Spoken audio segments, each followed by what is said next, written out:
Seguro que conoces algún amigo que estudia Derecho, y si no, posiblemente tengas algún familiar abogado, o tal vez que haya necesitado a uno. En España hay cerca de 130.000 abogados y unas 100.000 personas estudian Derecho.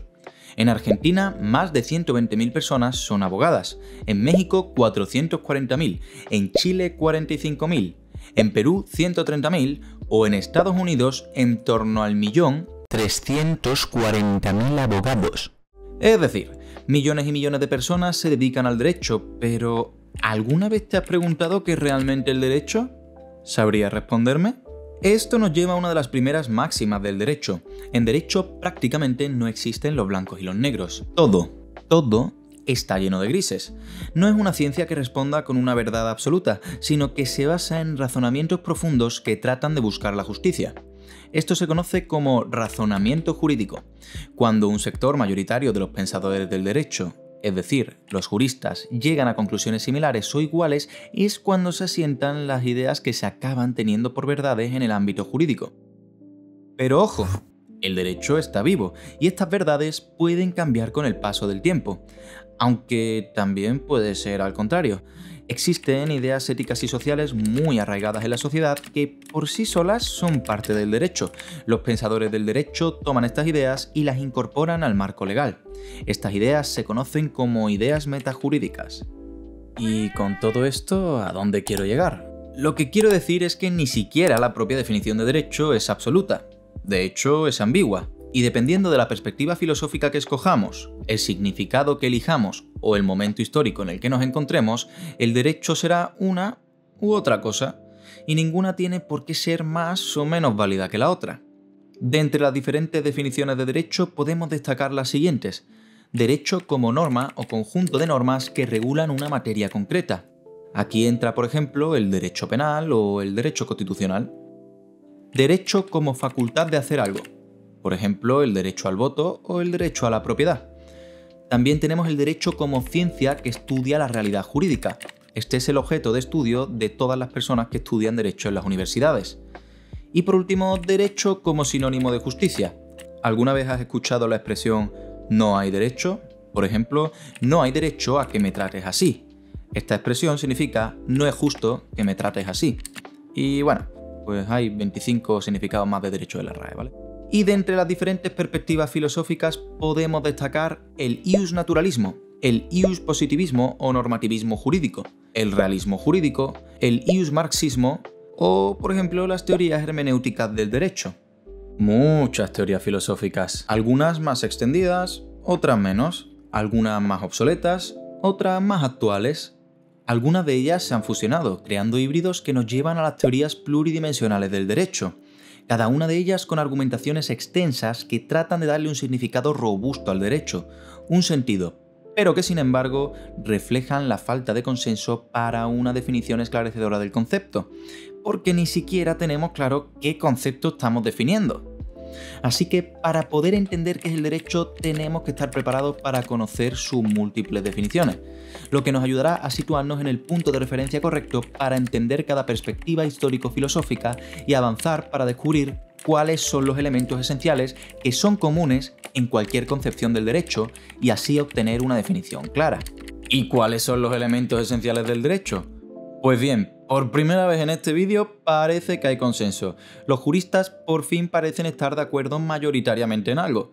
El derecho contiene muchos elementos que lo definen, pero hay una serie de elementos esenciales que parecen estar presentes en cualquier definición de derecho, sin importar la perspectiva filosófica, el momento histórico o el interés político.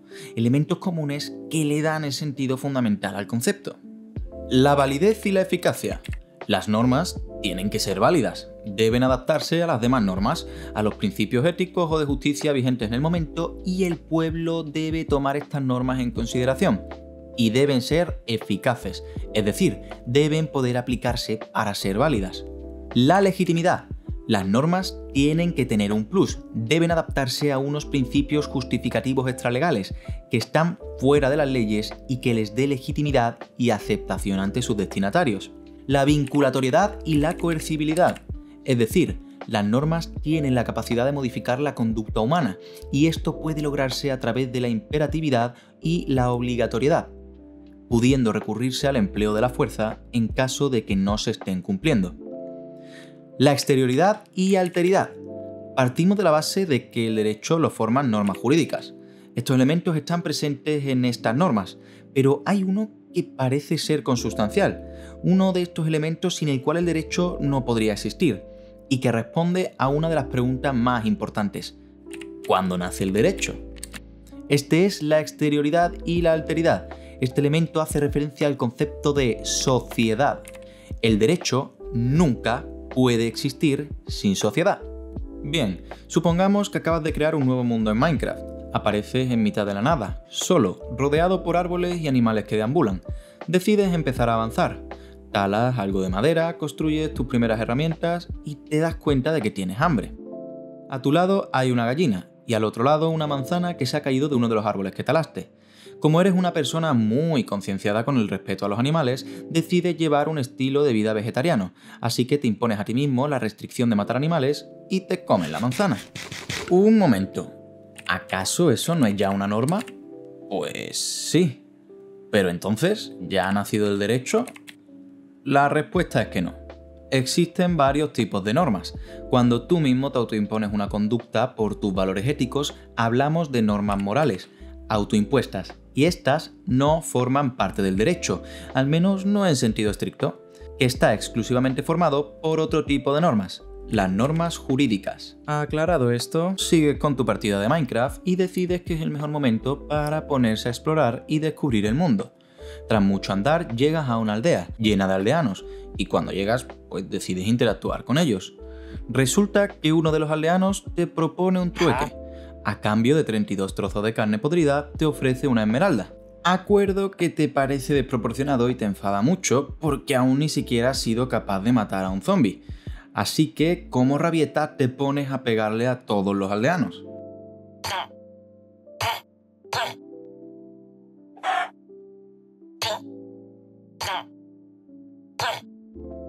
Hasta que de repente... Pues listo, ya ha nacido el derecho. Al interactuar con los aldeanos, has decidido agredirles porque te has enfadado, lo que ha tenido una consecuencia y el golem pues te ha reventado. Acabamos de descubrir una norma jurídica que opera en las sociedades de Minecraft. Las normas no escritas dicen que aquel que agreda a un aldeano será castigado con la muerte. Los aldeanos tienen derecho a la integridad física. Arrepentido por lo que has hecho, reapareces en el mundo y para mostrar tu buena fe con los aldeanos vuelves a interactuar con ellos. Esta vez con la voluntad de comerciar. Farmeas la carne podrida necesaria y una vez que la tienes te diriges a la aldea. Pues listo, otra vez ha aparecido el derecho, esta vez derecho privado, un contrato de compraventa con el aldeano. A cambio de una cantidad específica de un bien, él se compromete a ofrecerte otro bien. ¿Qué te parece? El derecho no lo está creando nadie, sino que nace solo de las propias relaciones que surgen dentro de la sociedad. Creo que se entiende, ¿no? El derecho solo aparece cuando nos relacionamos con otros en sociedad. Sin sociedad no hay derecho. De ahí proviene el aforismo romano ubi societas ibi ius. Donde hay sociedad, hay derecho. La sociedad necesita tanto al derecho como el derecho a la sociedad.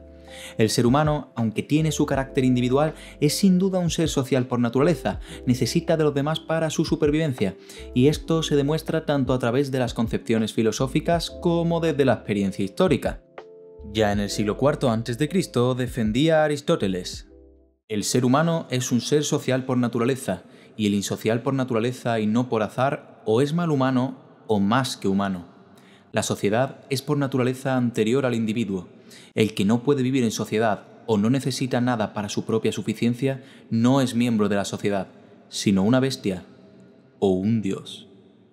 Y ahora, una vez que hemos analizado toda esta información y todos estos conceptos, por fin podemos aventurarnos a dar nuestra propia definición de derecho, una que tenga en cuenta todos sus elementos y describa con precisión qué es el derecho.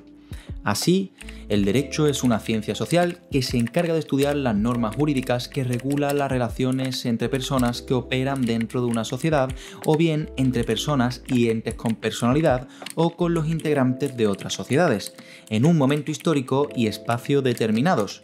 Normas para cuya existencia se requiere además validez, eficacia, legitimidad, vinculatoriedad, coercibilidad, exterioridad y alteridad.